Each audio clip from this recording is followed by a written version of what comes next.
Bismillahir Rahmanir Rahim. Wa sallallahu ala nabiyyil karim. Our dear brothers and sisters in Islam, Assalamu alaikum wa rahmatullahi wa barakatuh. It is a pleasure to announce that today, Thursday, the 29th day of Ramadan 1444, which is equivalent to 20th April 2023, marks the end of Ramadan 1444, after Hijrah of our most noble leader, Prophet Muhammad sallallahu alaihi wasallam. We received reports from various states and organizations on the positive sighting of the new moon at different locations. Therefore, we have accepted such reports because they have been confirmed and verified.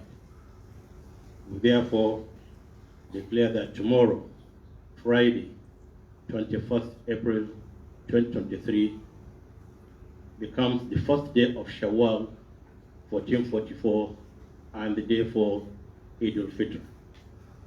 May Almighty Allah subhanahu wa ta'ala reward us for the ibadah we perform in the month of Ramadan and grant us al-Jannah Firdaus without hisab.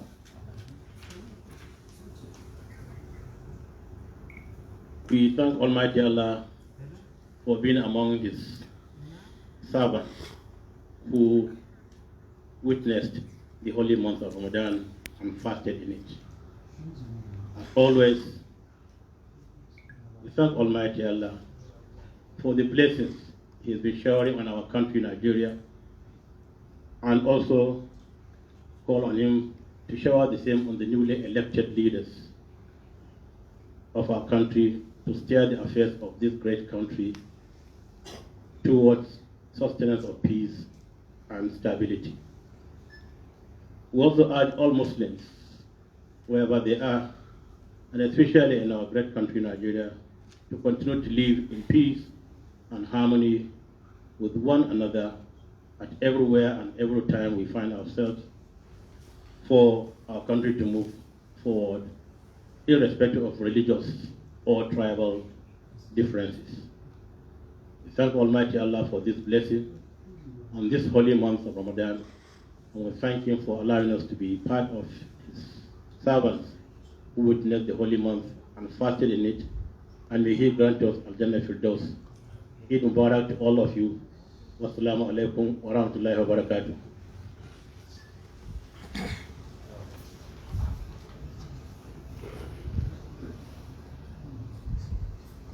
أعوذ بالله من الشيطان الرجيم.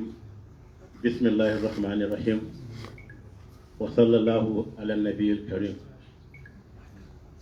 Yan uwanmu jama'ar musulmi na ƙasarmu Najeriya da kuma sauran wuraren da muke hulɗa da su. Assalamu alaikum wa rahmatullahi wa barakatuh.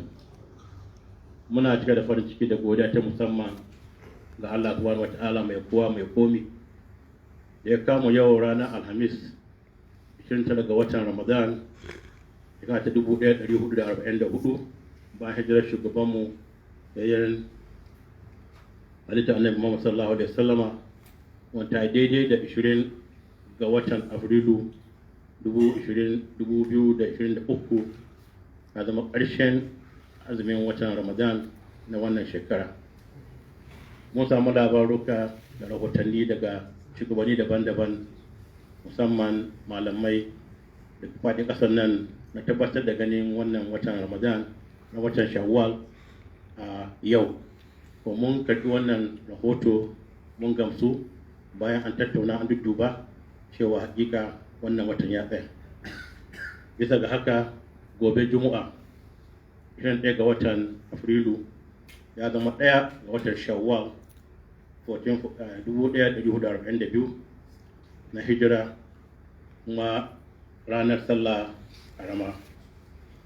Saboda haka muna kira ga jama'a musulmi da mu aji azumi gobe mu haramci mu yi niyyar zuwa sallar idi a wurare daban-daban idan Allah ya kai mu gobe da safe. Muna roƙon Allah subhanahu wata'ala mai kowa mai komi ya saka mana da aljanna firdausi akan ibadun da muka yi na wannan wata mai alfarma mai albarka, da kuma addu'o'in da muka yi ma ƙasar mu Najeriya, da kuma zababbin shugaban da muka zaɓa a zaben da ya wuce kwanakin da suka wuce, da kuma addu'o'in da muka yi zuwa gare su domin Allah subhanahu wata'ala ya musu jagora wajen shugabancin wannan ƙasa mai albarka. Ana ƙara kira ga jama'a musulmi da mu ƙara kyautata ayyukanmu a kan hanyoyin da ajin musulunci ya umurce mu da mu zauna lafiya da 'yan uwanmu ba tare da nuna bambancin kabila ko addini ba a ko'ina muke a faɗin ƙasarmu Najeriya. Allah subhanahu ta'ala ya ba mu lafiya da zama lafiya da gama lafiya, mai nuna mana cikakken alherinsa da yake ba bayansa da suka azanci wannan wata mai albarka, yana mar shekaru masu yawa nan gaba cikin ƙoshin lafiya da zaman lafiya.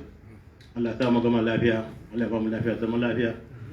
Eid Mubarak, wassalamu alaikum wa rahmatullahi wa barakatuh.